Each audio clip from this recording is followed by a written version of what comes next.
He graduated from West Point, 1987. He's a young guy. I was 20 years ahead of that. So, and after flight school, he served in a variety of assignments. His first one was the National Training Center at Fort Irwin. Interesting, my son, that was his first assignment. He was part of the op forces for that. But anyway, General Petty served in key command and staff positions, the whole spectrum, company, battalion, brigade, joint multinational levels. And as was highlighted in your write-up there, the highlight was his command of the 2nd and 135th Aviation Battalion during the surge in Iraq. He's had a variety of very interesting general officer assignments, including command of the NATO headquarters in Bosnia, special assistant to the director of the Army National Guard, and deputy director of operations for headquarters Department of the Army. So we've seen the whole spectrum of our involvement in certainly strategic planning. And he's an airborne ranger, instructor pilot, master aviator, and has flown over 2,600 hours in Army helicopters and survived, which I think is quite impressive in itself. And 356 were in combat. And today he's here with his lovely wife, Beth, in the back there, and I think Chris will give a little explanation of what Beth has back there as well. So, Chris, come on up.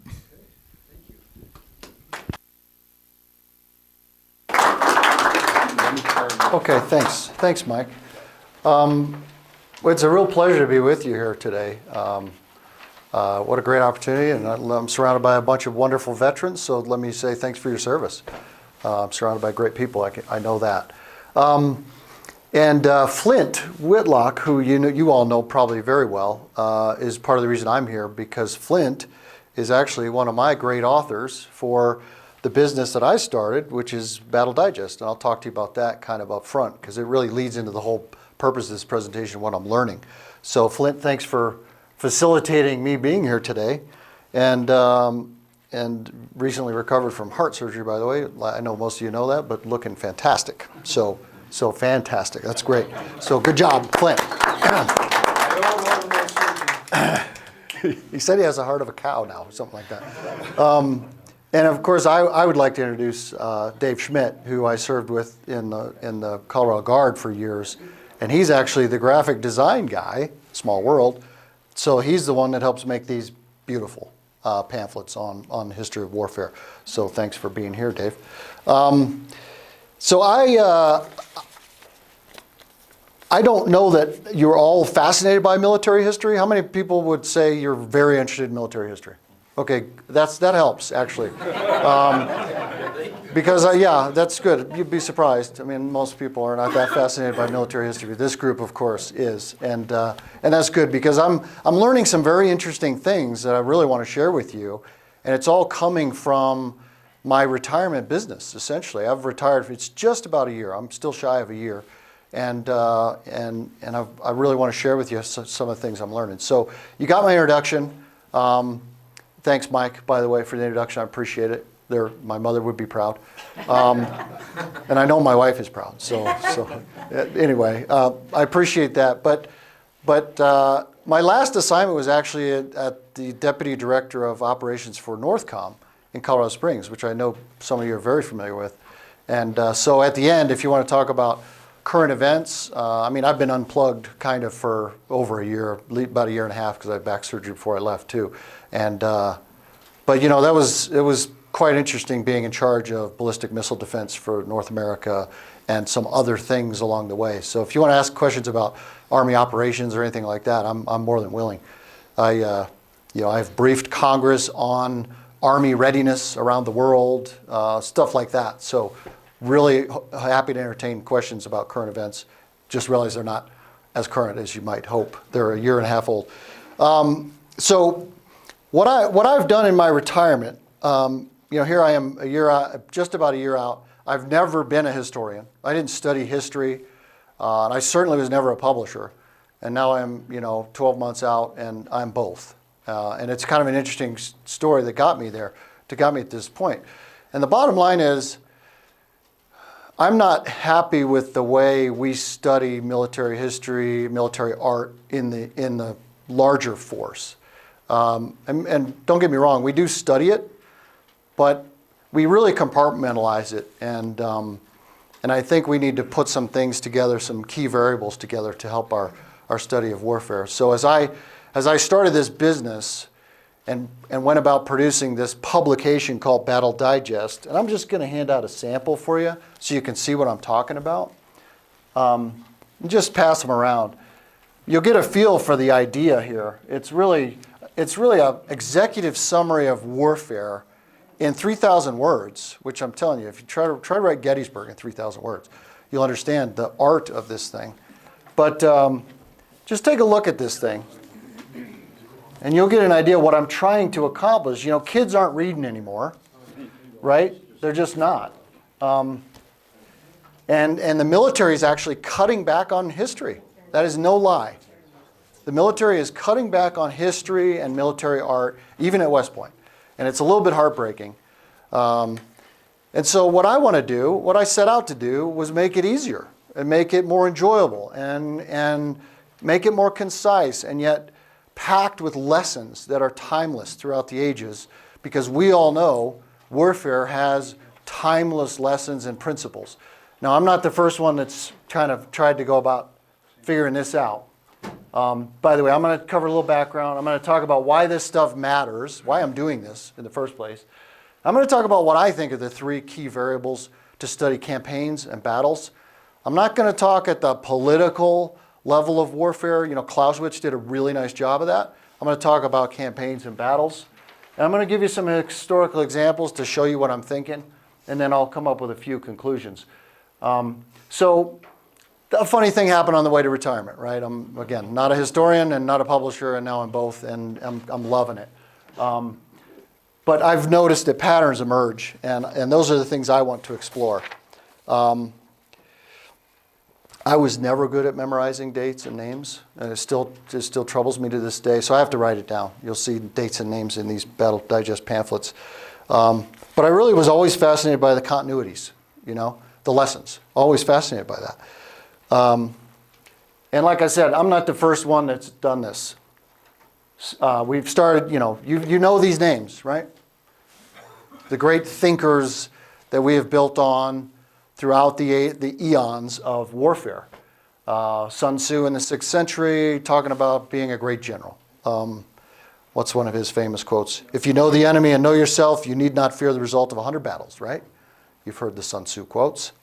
Thucydides, Melian dialogue, the strong do what they will, the weak do what they must, those kind of things. So, I mean, these great thinkers have been trying to parse out lessons and patterns and things throughout the ages. Clausewitz did a particularly nice job, as you know, defining war as a political endeavor and characterizing the uncertainty of war and the interplay between the big variables of chance and uncertainty and reason and things like that. And Jomini laid out principles of war that we actually still use today. I mean, these are all fascinating, interesting things.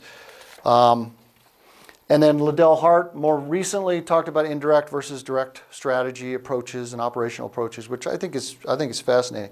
But I think our problem is as we teach warfare today in our schools and senior service colleges and everything, we're very focused on campaign design. And that's a result of a lot of counterinsurgency operations where we go into a place and we don't fully understand all the conditions and the tribal alliances and the who's doing what to whom and what are the conditions of this theater. And so we just muddle on in there and we destroy things and we prop up some government, and it doesn't work out that well, okay? So we're really focused on campaign design right now in the military service colleges, which is not bad, but it leaves out so much of warfare, and I think it's a transitory phase of some of the warfare that we're experiencing today. So what I am proposing is kind of to take, and this is based on what I'm learning in Battle Digest, and let me just say one more word about Battle Digest, because I meant to lead off with this a little more, is My goal was to put this together for military officers. You know, I'm trying to get military officers in service schools, junior officer courses like the Captain's Career Course in the Army, to basically license this, to give it out to the students in the schools. And so I'm working those angles with the Army and some of the large military associations as well, like AUSA and the Marine Corps Association and stuff like that. But it's also for sale, and that's why my wife's here, is I have a website. It's battledigest.com, pretty hard to remember, battledigest.com. And I sell these for $9.95. I mean, it cost me $2.50 just to print the thing, so keep that in mind. I'm selling them today, if you're interested, for $5 in the back. So if you just are interested at all, $5 cash or credit card. Love your business, but no pressure at all. If I don't sell any today, I'm fine. I just want to share the idea with you. But it's a neat little business. And I will say that Flint's is here today. So D-Day. It is the 75th anniversary of D-Day. This is one you might want to pick up because it captures everything you want to know about D-Day in 3,000 words. So that's at the back for you. What I want to do is I want to take, you know, where Clausewitz left off at the national level, at the, you know, strategic national level, policy and all that. I want to take down to the campaign battle level of warfare. It doesn't matter if you're Air Force, Army, Navy, Marine Corps, Coast Guard even. These principles kind of stick throughout time. So here's what I'm learning, and this is my point, I think, and why I'm excited to talk to you today is I'm actually learning by doing Battle Digest, by condensing the history of warfare into these 3,000 word summaries with lessons. I'm actually learning that there might be a better way to look at the interplay of three critical variables in campaigns and battles in war, to study war. And I'll tell you, this seems sort of intuitive, but I'm telling you folks, this is not the way we study warfare. You may have to take my word for it. I've gone through all the fairly recent courses at these different levels. This is not the way we study war. I think it comes down to three essential ingredients. And again, it's from what I'm learning from condensing all this stuff, is it's an interplay between strategy, between execution and tactics. You'll hear me sort of use them interchangeably today, and leadership. And these three key variables play out in sometimes strange ways to influence the outcome of a campaign or a battle. And again, somewhat intuitive, but if you're aware of a book or a major study that puts these three variables together and tries to look at war through these lenses, I'd love to hear about it because I'll buy it and I'll learn. How about the political side of it? This is where Clausewitz did a really good job, and I think we do an okay job at the strategic level of understanding, you know, is this a war that is going to make a better peace in the end? We don't always execute that very well, but at least I think we understand that. What I'm looking at is a level down now. Okay, the president has said we're going to invade Iraq. All right, that's our starting point. What's our strategy? How are we going to execute that? And what kind of leadership do we have in charge of that to bring this thing to a successful conclusion? So I'm one level down from Clausewitz. That's my goal. Does that make sense, Mike? Okay. And believe me, we don't have it all figured out at that level either. But I mean, do you ever really have it all figured out? So this is what I'm thinking. So let's start by defining these terms. Some of this is obvious to many people in this room, but these terms are not as obvious as you think. So strategy, you could say these three terms, strategy, tactics, and leadership, is nothing more than a good plan, well executed by competent leaders, right? Sounds pretty straightforward. It's not. Strategy is very complex by itself. There are books and courses about strategy. You've heard of ends, ways, and means, okay? I would say that ends, ways, and means, you know, we take our available resources, we create methods to accomplish objectives. I think that's the easy part of strategy. I think the hard part of strategy is, do I understand the conditions of the environment I'm walking into? Do I understand the enemy's disposition? Do I understand his will? Do I understand tribal affiliations, et cetera, et cetera, et cetera, right? That's the complicated part of strategy, by the way, where I think we've messed up a lot in the last 19 years on that. But that's part of strategy, so keep that in mind. Lots of strategy errors come as a result of bad assumptions. And I'll try to highlight a little bit of that as we continue. So execution and tactics. So once you have the strategy right, how do you execute it? Execution is think of campaigns and think of battles. Execution is not, okay, I understand how to employ my weapons and my soldiers and Marines and sailors and airmen. It is, I understand how to adjust on a battlefield. I understand capabilities and limitations. I understand if the enemy does this, it's a good idea for me to do this, or maybe I'll surprise him with this. It's a real difficult and challenging, complex interplay of execution, of tactics, which is below the strategy, so to speak. And then you get to leadership. Multidimensional. I mean, there's obviously thousands and thousands of books on leadership. So I'm not gonna reinvent the wheel on leadership. And there's no strict formula. There's no checklist. I mean, I'll give you the best example I can think of off the cuff is General Patton was a very different leader than General Eisenhower, right? Very different leader, almost 180-degree opposite. And they were both perfect for their roles, in the European theater, right? Patton was perfect at Third Army, and Eisenhower was perfect in the Supreme Headquarters. They played to those strengths, and they led very well. So these subjects aren't simple by any means, but leaders do tend to do three common things. You can, I think, distill leadership into three things, and that is, they do provide a vision or a direction. I mean, leaders, let's face it, leaders communicate where we're going, and they do it different ways. They do it all kinds of different ways, but they have some kind of a direction. They impart that to the organization. They create alignment within the organization. They align all the different factions and elements and sections and battalions and brigades, whatever you're using. They align them to accomplish that common direction and vision. And then the third thing they do is they provide some form of motivation to make sure that everyone's continuing to move out on that direction. And so you can kind of distill leadership into those three things. And now I'm gonna try to illustrate these three, what I think are key variables, through a few historical examples.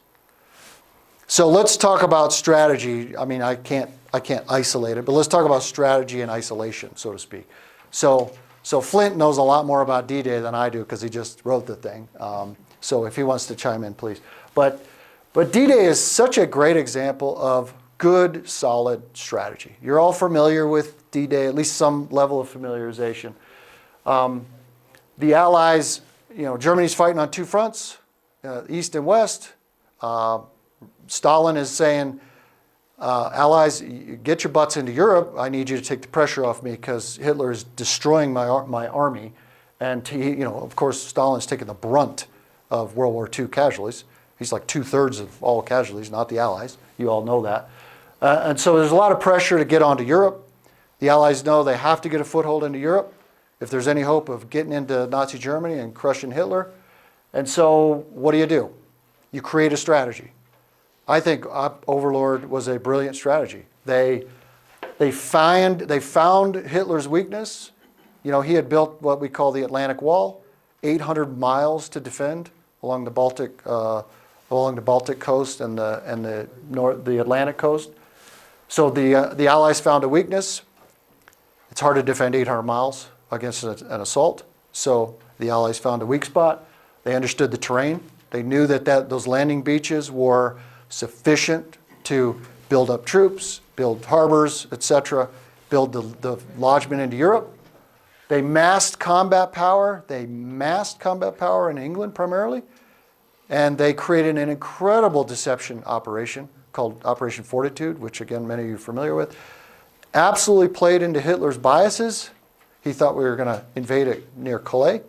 And so the deception operation brilliantly fed into that bias, which is the right way to do a deception operation. And they punched through on a narrow front. by the time the Germans knew what was actually hitting them, they could not react in time as the Allies were building up.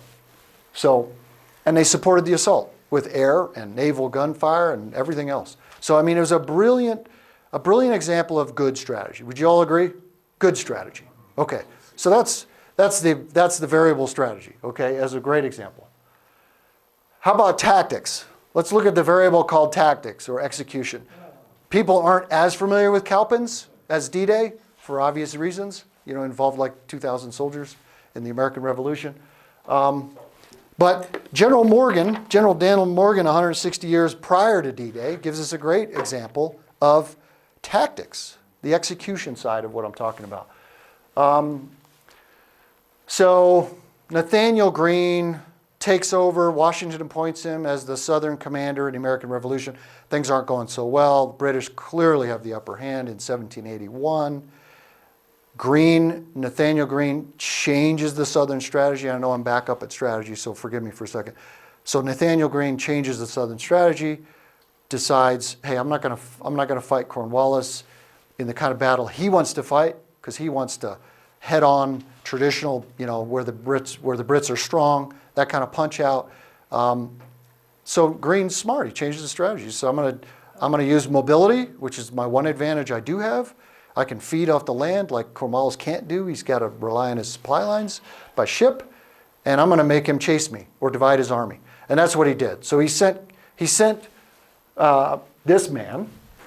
He sent Morgan to threaten Cornwallis's, I guess you could call it his left flank, his southern flank.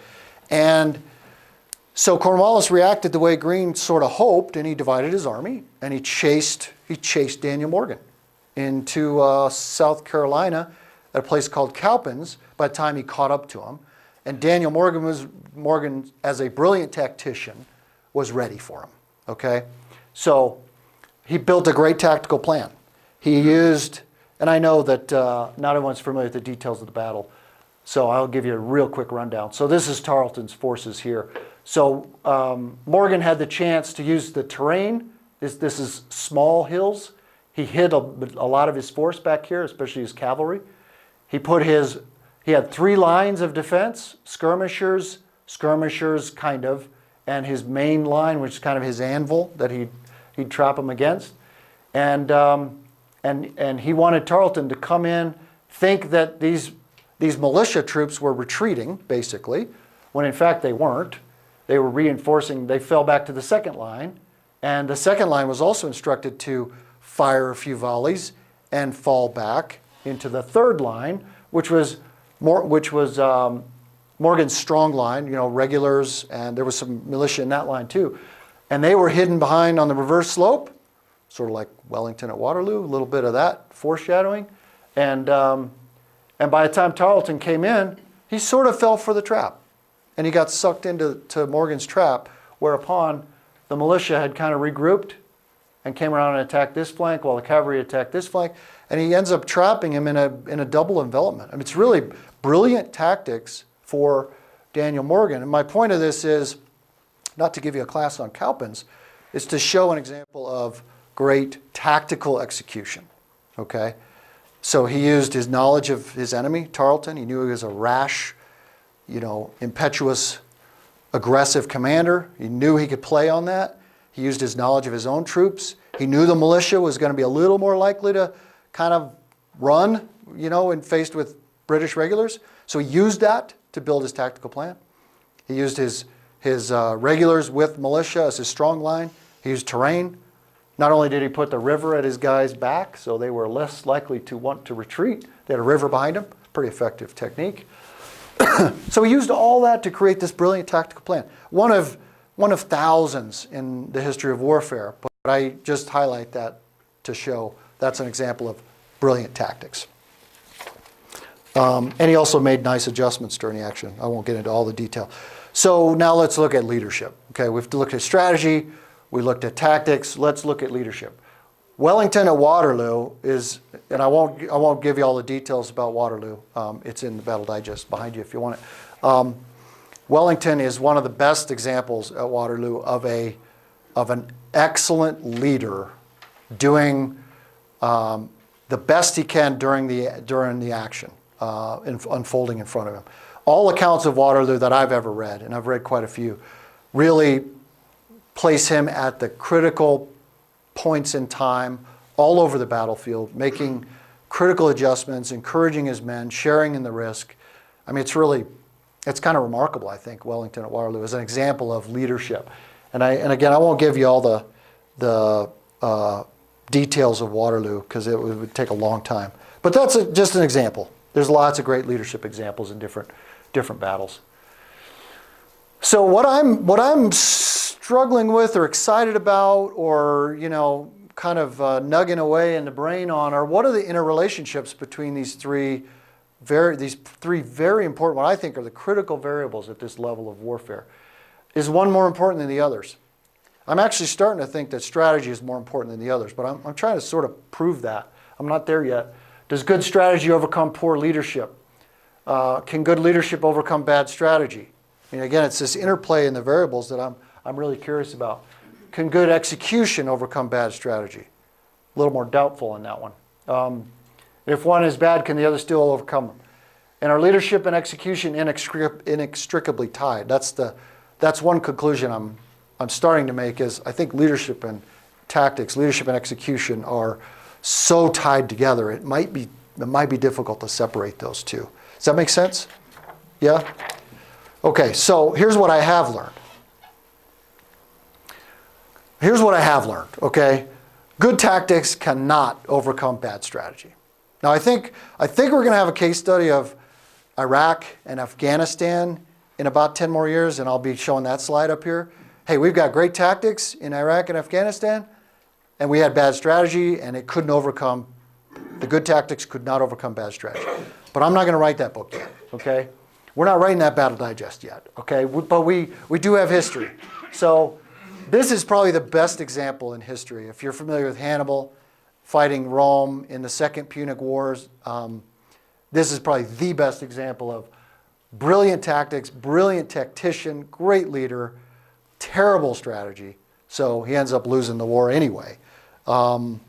He was roaming the, no pun intended, the Roman countryside, the Italian countryside, for 16 years, wreaking havoc, peeling off Rome's allies. This is back in the Republic Rome phase, not the empire. And so they were very reliant on allies in the Italian peninsula to contribute money and troops and everything. So he was peeling them off and foraging his armies in Italy for 16 years. And he had brilliant tactical victories. The most famous, the Battle of Cannae, which most of you have heard of, the classic double envelopment. I mean, he kicked the Romans' butts. But Rome then went back to their Fabian strategy. You've heard that term probably. Went back to their Fabian strategy and just let him do minimal damage throughout the countryside and slowly just wore him down. And so the Romans actually had the superior strategy against this fantastic tactician and leader. And it's a great example of why good tactics can't overcome bad strategy. So that's one conclusion I think I'm really on solid ground with. If you have a counterexample proving that wrong, I'd love to hear it. Now, bad tactics can destroy decent strategy. Okay, now a lot of people don't know the backstory of Little Bighorn, so I'm going to share it with you just a little bit. The overall commander of the Little Bighorn operation in the Sioux War was General Terry. Okay, now this is basically a really simple shot of General Terry's campaign plan. Okay, it's pretty solid, it's pretty sound. He's going to do a search and destroy mission against the Sioux, Cheyenne, and Arapaho, and he knows that they're camping along these river basins. The Bighorn, the Yellowstone, he knows they're in here. Okay, so his plan is to take 3 mutually supporting columns of cavalry and infantry from 3 different locations in the American West and converge with mutually supporting columns to search and destroy these rebel Indians that aren't pacified. They're not staying on the reservation. They're causing a lot of havoc, and we need to do something about it. So that was Terry's plan was actually pretty sound. So Custer, this is the part that most people do know. Custer was sent forward. After Terry and Gibbon meet here on the 21st, they get news of indications of the Indian camp, smoke, trails, etc. So Custer's dispatched from Terry to basically go do the recon, see what we got. But in fairness to Custer, this is what a lot of people don't understand, Custer was given wide latitude in his orders to do what was necessary to, defend his column or I forget the exact wording. Some of you guys actually might know the exact wording. Anyway, the point is he was given pretty wide latitude. So you can't just say Custer violated his orders because that's false. So my point is Custer went forward doing what he thought was the right thing. But once he got close to the Indian encampments, Custer was very afraid that he had lost the element of surprise. Custer used the element of surprise very effectively in his experience in the Indian Wars. He had a template, kind of a tactical template that he relied on with a hammer and anvil approach, because the Indians would usually kind of try to scatter and run, and he would put the anvil up and run him in with his cavalry, and it was pretty effective. So he had this template in his mind. But he was worried about losing the element of surprise. So what does he do? He rushes in to attack along the Little Bighorn River. And the rest is history. I mean, he divides his force. I don't have the tactical schematic. He divides his force doing his classic hammer and anvil tactic, which worked well. He has no idea that he's facing a very, very determined band of Indians, and he's outmatched over 2-1. He didn't know that. So he stumbles in, and there's no possible way he's going to win this conflict unless the Indians run like they usually do. These Indians aren't running. So absolute tactical failure. Okay, Custer rushed into failure like a lot of people do. Kind of Tarleton did a little bit with Morgan, as you saw on the other slide. So my point here with Custer is it's a great example of Terry actually had a decent campaign plan. 3 converging columns could have taken care of these Indians without too much trouble. Even these Indians that wanted to fight, they would have been okay. But Custer changed his plan. Custer forced his superior commander basically to change his entire tactical plan. Does that make sense? Okay, so that's an example of my point, which is good strategy can certainly be ruined by bad tactics. But good strategy alone is insufficient, okay? Poor leadership and bad tactics can absolutely destroy good strategy. This is, I think, the best example in history of this. If you're familiar with Chancellorsville, again, it's right in the back. You can get one of those. If you're familiar with Chancellorsville, it is this is many consider Lee's finest battle ever, and it's the largest envelopment of the Civil War by Stonewall Jackson. Hooker's strategy was actually quite good, and I don't know how much familiarity you have, but so it's April of 1863.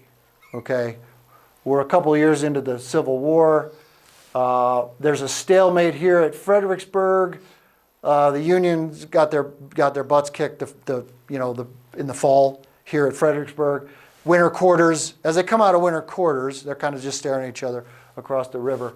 Hooker designs a plan, I think a very good strategy, which is he's going to take 3 different Union corps, that is, around northwest, cross the rivers, and basically threaten Lee's rear.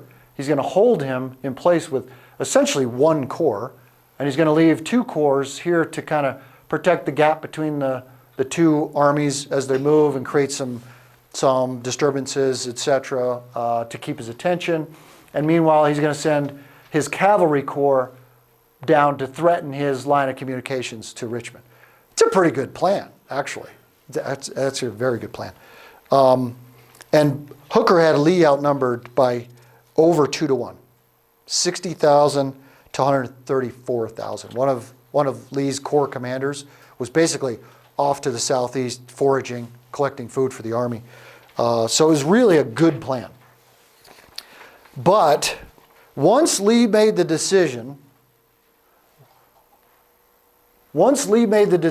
and got the reconnaissance to, Lee knew what was going on when the Union corps started moving, because, he had Stonewall Jackson, he had good reconnaissance.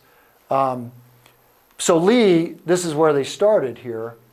He's got the envelopment, Hooker has the envelopment going. It's succeeding brilliantly. Lee decides to make a bold move. He divides his army, which is bold because he's already outnumbered, and he decides to go and attack Hooker's forces. From this point on in the battlefield, and it's a 5-day battle, from this point on, once Lee comes out and goes after Hooker, it's not really decisive action on day one, but Hooker's attitude changes. It's like, oh my God, Lee's coming after me. It's the ghost of Lee. He's a brilliant commander. He's done so well. And it's like Hooker just goes into his defensive crouch, and he's very timid at that point. And so the entire battle unfolds. He destroys his great strategy by his own bad leadership and poor tactics. So I put this up here. This is the big envelopment by Jackson. But even after this day 2 envelopment by the famous Stonewall Jackson envelopment, again, largest of the Civil War, even after this, where admittedly, Hooker's right flank is pretty much crushed. However, with his numerical advantage, Lee's army is actually still divided. Hooker actually held the advantage here, even after the flanking movement by Lee. But he was already in this defensive, timid mindset, and it just continued to get worse. So by the end of the action, this is Hooker's much larger army surrounded by Lee's small army, and they escape back across the river. It's really amazing if you look at it. All the cards that Hooker held, and he just destroyed his great strategy through poor leadership, bad tactics, execution. Does that make my point? Yeah, it's a great historical example of that. And these are things I'm learning, so it's fascinating. And then, just a point I'm certainly learning, which is kind of obvious. When all three are in alignment, watch out. This is victory. It's got victory printed all over it. When you can line up these 3 key variables, you are going to win. Just 2 examples that come to mind. Yorktown. I passed out Yorktown so you can see, again, sort of what I'm trying to accomplish with Battle Digest. This is the map from that publication. But really, most of you are familiar with Yorktown and how every good strategy, Washington's strategy with Rochambeau, just lined up. Now, there's a really interesting side story that the French commander, Rochambeau, in working with the French Navy, sort of deceived Washington a little bit, said we can only sail as far as the Chesapeake. We can't come attack New York like you want, General Washington. They really kind of played that. They sort of played Washington there brilliantly, effectively, and since it all worked out great, everybody's happy. But Washington adjusted, knew the reality of the French Navy support coming up from the Caribbean. So he played that hand he was dealt. Brilliant strategy on the way with a deception operation against Clinton in New York. Brilliantly pulled off. So by the time they slipped past Clinton, Washington's army with the French, Clinton couldn't react in time. So that opportunity was gone. The French Navy with Admiral de Barras, or I think it was de Barras, Admiral de Grasse. No, de Grasse. De Barras was the other one. So Admiral de Grasse fights off the British Navy. The American and French forces come onto the peninsula. It's beautiful how the strategy came together. Cornwallis is trapped. It is checkmate. It is absolute checkmate. So one of my favorite battles in all of warfare, certainly the American Revolution, but all 3 lined up. Great strategy, great execution, and great leadership across the board. And here's a guy like Washington. We all know Washington was a great leader, but here he is sieging Yorktown, and he's letting Rochambeau and von Steuben run the siege because they're the experts, not Washington. It's just textbook leadership. So they all align. Desert Storm, a little more recent, modern war. Boy, did things line up for Desert Storm. That was, any of you guys, Desert Storm? Any Desert Storm? Yeah, Dave? Good. So you saw it all line up. You saw it all line up. Good strategy by not only President Bush and the allies at the national level, lining up all the international unity of effort, but fantastic operational plan, campaign plan by Schwarzkopf, complete with a very detailed deception operations with Marines in the Gulf, and then the buildup of troops right along the Kuwaiti border. I mean, Saddam and his boys thought everything was coming from right here and right here. And the deception plan was so effective that, and by the way, just those of you who don't know, before I say that, Schwarzkopf's envelopment plan was he held all the forces here until just a few days before the conflict began, because what he called the Hail Mary Pass was rushing 18th Airborne Corps and 7th Corps into the desert, hundreds of miles into the desert for the big left hook. That was actually very risky and brilliant, because they never saw it coming. Everything was going to come here, and you got two gigantic corps that are going to envelop all of the Iraqi forces in the left hook. So it was the Hail Mary, which was getting all forces out there quickly, followed by the left hook, which was the envelopment. But all three things lined up.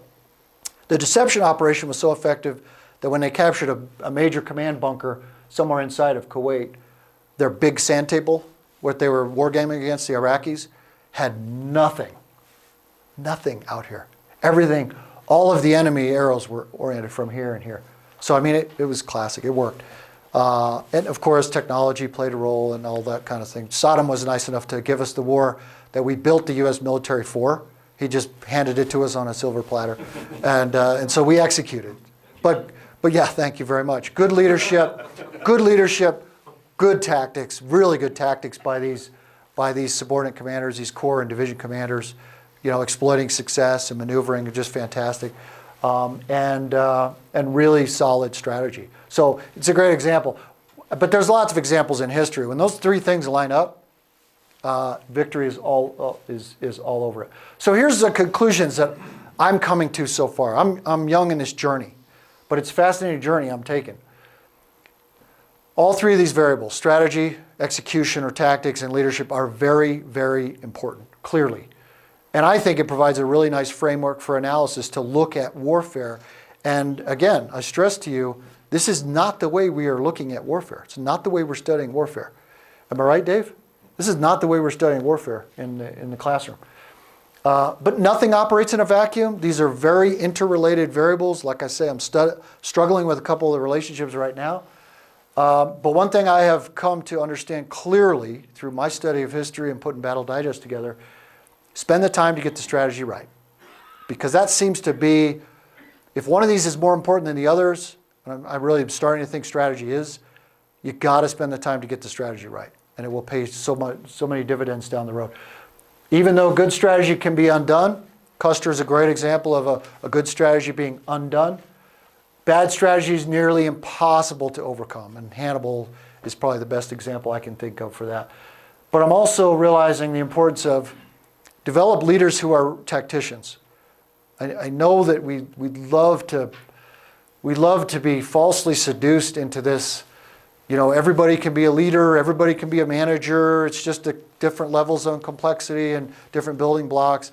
I'm not sure that's true. I think you've got to thoroughly understand your business, your tactics, your weapons, your troops, your capabilities, your limitations.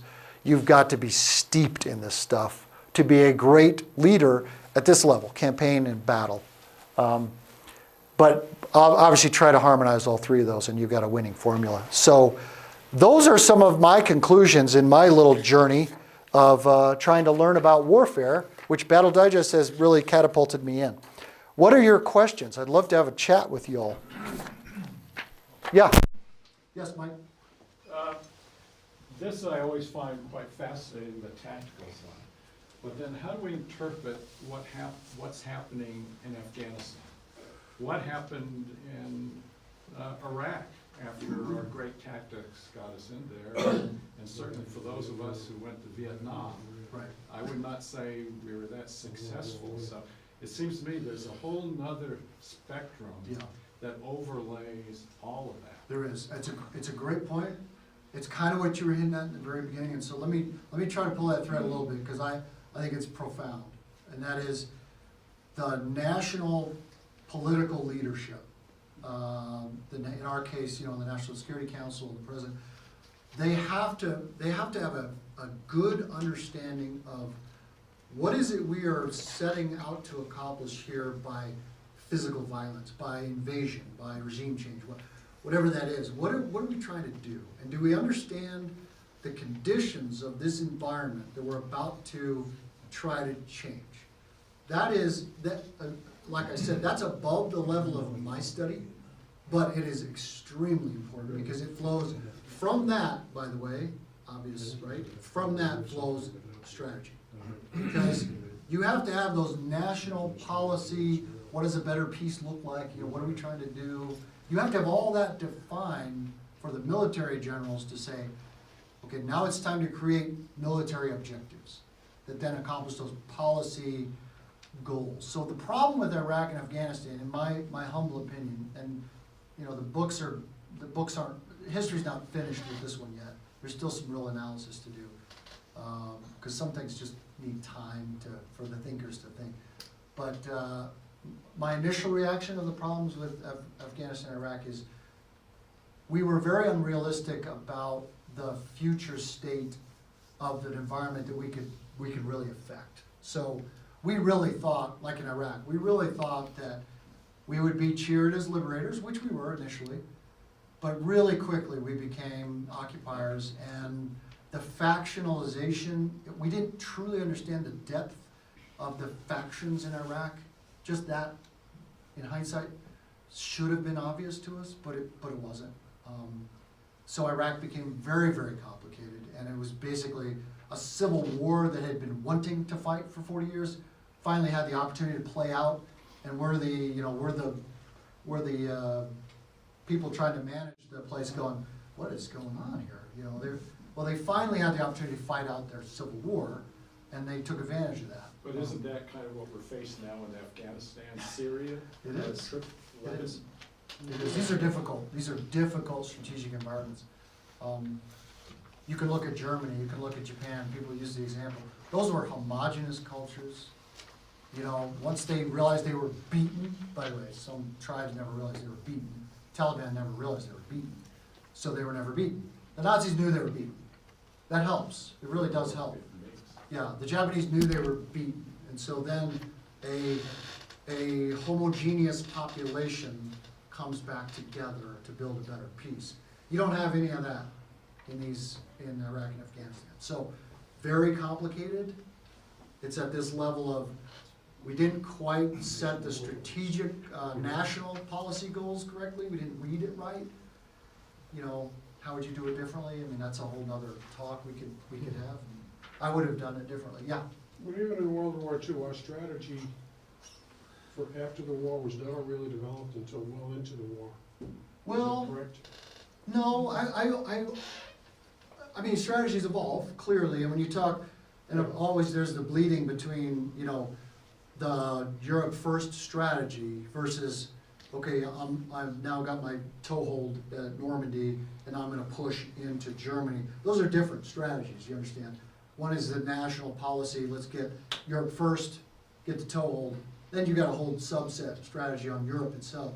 So it depends what level you wanna look at. Now, to answer your question though, you know, you're familiar with the rainbow plans, right? We had orange, the orange plan was our theoretical fight against Japan, and the red plan was our theoretical fight, believe it or not, after World War I with Great Britain. The red plan actually helped us build the European first strategy. It's interesting. So we didn't fight Great Britain, we ended up fighting Germany, but the planning process to put that strategy together was built before the war. But, you know, the storm clouds were building in 1937, 38. The planners were starting in earnest to talk about what kind of military do we need to fight, and again, it's odd because it was still Great Britain, but that morphed into now Hitler's Germany. So the planning was happening, the strategy was already happening prior to the outbreak of our involvement in World War II. Does that answer your question, kind of? I guess pretty much what I'm looking at is the overall strategy of when the war started. Who sat around and say, okay, we're going to win this war, and then what do we do? And that's the strategy I'm talking about. Yeah. There was no real ironclad strategy, I think, for Japan or Germany. Well, there was. Yeah. But there was, it seems to me. I mean, from the beginning, the Arcadia Conference, you know, between us and Churchill and stuff, very clearly laid out what our goals Yeah. and the priorities were gonna be. And with Marshall, you know, kind of pulling things together, it seemed to me that it was Yeah. very clear. Now, the challenge was, once you beat them, now what happens? But that was later during the war. Well, you had to negotiate with the Russians and all that stuff. So Yeah. the That's Potsdam. what I'm afraid is, you know, Yes. we Yeah. jump into it, Yeah. and did we have a strategy? I Regardless of what think there Churchill was was. doing? The problem What is, we were gonna you do know, after the war? once the war was over, the Russians had their view of what the future was gonna be. The British had their view, Yeah. and we had our view that we wanted to come home. Yeah. Mhm. And we got this other little war in the Pacific to deal with. And strategy's gonna evolve, Yeah. of course, because conditions change. And part of a bad strategy is you don't adjust it based on changing conditions, because conditions always change. But I would say the strategy leading us into World War II was actually pretty good, because it also let the theater commanders and the subordinate commanders, the army commanders, develop their appropriate levels of, campaign strategy, which is the way it's supposed to be. Yeah. Well, that's a good, great question. What else? What else is on your mind? We can talk about anything. Except I won't go in depth on the Navy or the Air Force. I'm not, no. Chris, of your three pillars, I wonder, does luck sometimes become a, Of course, yeah.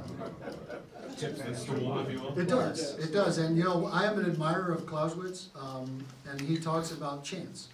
Chance is actually one of the big pieces of his trinity, if you understand the trinity, and so absolutely luck.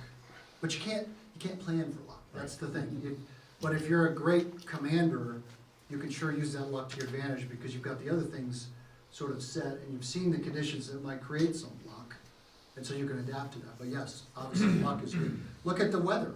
I mean, how often in history has weather changed a campaign or a battle to somebody's great advantage? In fact, Waterloo is one of the best examples of that. Napoleon put off his attack from the morning to let the ground dry in 1815. He was letting the ground dry because Napoleon was all about mobility. His artillery moving and his cavalry moving. And he didn't want the muddy terrain to impede his movement. Well, guess what happened? Because he delayed for the weather by 4 or 5 hours, the Prussians were actually able to smash into his right flank. If he wouldn't have delayed, the Prussians probably wouldn't have made it, and he probably would have beat Wellington that day. So weather, luck, can be critical. Yeah. Another good example is Operation Barbarossa, which, if Hitler had started his campaign into the Soviet Union a month and a half earlier, he could have gotten to Moscow before the winter That's right. set in and That's right. stopped him cold. That's right. Pun intended. Yeah, stopped him cold. Good, another great example, yeah, Talk about weather, what about the Chosin Reservoir? yeah, I mean, yeah. those guys, if it had been warmer, I mean, things might have been different. That's right. There's so many examples of luck, especially related to weather. Well, speaking of the Chosin Reservoir, Lou Lou's here. Lou Barrientos. Lou was with 24th Infantry Regiment and was up at Chosin Mhm. and was part of that withdrawal. And then some of the subsequent battles, once the line had stabilized, Heartbreak Ridge, and there were several others which were quite bloody. So Who's Lou? Lou right here? Barrientos, Right right here, getting his coffee. Oh, wow. Marvelous gentleman. Wow, that's, serious history, Lou, to Yes. live through that. Impressive, yeah. What else? Yeah, I'm just talking you up. I'll get back to you, I'm sorry. All right. I know you. Chance, just Yeah. user. Chance for Vietnam. The 10th Lunar New Year offensive. We creamed their asses. You did. However, a guy named Walter Cronkite did an interview. And from that interview, that started the end of our involvement with Vietnam. Yeah. So When the he optics. publicized, he said, Yep. we have no reason to be here, basically. Right. A lot of people already agreed with him, but that, his stature, that is what I call luck as far as the whole process of the Vietnam War. Yeah. It's another great example. But that concept still exists today.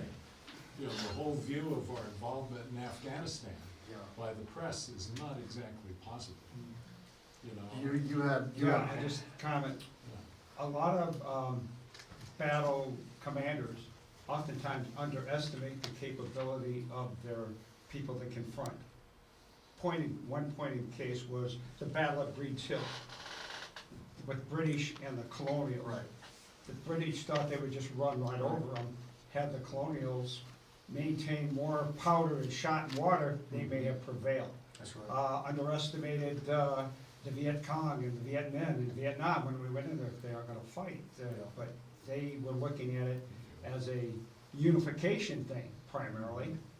And the communists were continually supporting them. You know, we'd blow up stuff and the Russians and the People's Republic would just replace that stuff. And then they had the media, who even today skews things, they did that. But during World War II, the United States controlled every aspect of the media and all the materials that were used to make war things. They had to go through a whole process to get it. So there's two examples, underestimating your enemy and the media not controlling it. Yeah, you'll be surprised how many comments in the lessons learned section of Battle Digest, you'll see overconfidence, because it plays in so many campaigns and battles throughout Custer history. at the Bighorn. Yep, overconfidence. He never thought he'd confront thousands of warriors who usually scattered, Right, and then Cook got pasted before it, so that three-pronged thing was already in jeopardy. That's Custer right. didn't know that, I don't think. yep, Yeah, so. One thing just to add, when we were preparing to find Flint was taking a major role in this, doing the Eisenhower exhibit, we were doing research. And one of the early mentors for Eisenhower was a guy named Fox Connor, who was his superior, eventually general. And he had 3 recommendations, or thoughts for Eisenhower, which we came across. He said, for democracy, do not fight unless you absolutely have to. Never fight alone, and never fight for long. And if you look at our involvements since then, you know, at least 2 of those, and definitely the fight for long, is something which a democracy is just not good at. good point. Last questions? Yeah. A question out of left field, perhaps. How much do you think the attitude of the Muslims towards the West has been influenced by what goes on in Kashmir? Well, are you talking about the attitudes of Muslims in the Middle East or in India or? Certainly Pakistan, Afghanistan, how far beyond that, I'm not sure. I don't know how much, I mean, obviously it's not the area that I follow. I mean, locally, regionally, obviously it's a big deal, inflaming lots of tensions. I'm not sure, I don't know, I haven't heard a lot of worldwide spillage, not yet. I mean, I read the Wall Street Journal every morning. I haven't heard of a lot of, like, Muslim uprising because of Kashmir. Maybe I'm wrong, yeah. They can't. India has more armed soldiers and police per civilian capita in Kashmir than any nation anywhere in the world. Oh, okay, well, that helps explain it. Okay, what else? Anything else, or you give me the hook? No, no. Yeah, Just said to ask anything. anything, I like from the history to the present. yeah. Are we looking at a strategy with Venezuela right now, do you think? Again, just to remind you, that's after my time. I would say, knowing what I know about the Pentagon and planning, absolutely. I mean, that's what the generals do. That's what the NSA does. They would be in dereliction of their duty if they weren't at least creating some options for the president. That's just the way it works. Yeah. Just a comment to that, way back when I was on active duty, we actually had plans for going into Brazil, Venezuela, and this was Air Force, to go in, Yep. show force, show power, and inflict damage if we had it to, and this was back in the sixties. Yeah. So I would say they certainly have them today. Yeah, it's the way the system is designed with the NSA. Now, again, I'm only speaking as a private citizen, I have no knowledge of that. I'm just because I know how the system works. They should be developing options, you know, whatever level. There's the low risk option, high risk option, there's all kinds of stuff. Anything else? I really enjoyed talking with you. I don't know what you think of my thesis, my evolving thesis about the 3 variables, but I find it interesting. Well, Chris, thank you so much.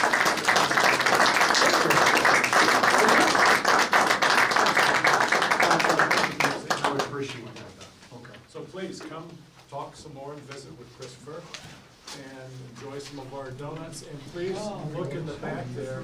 That's, document.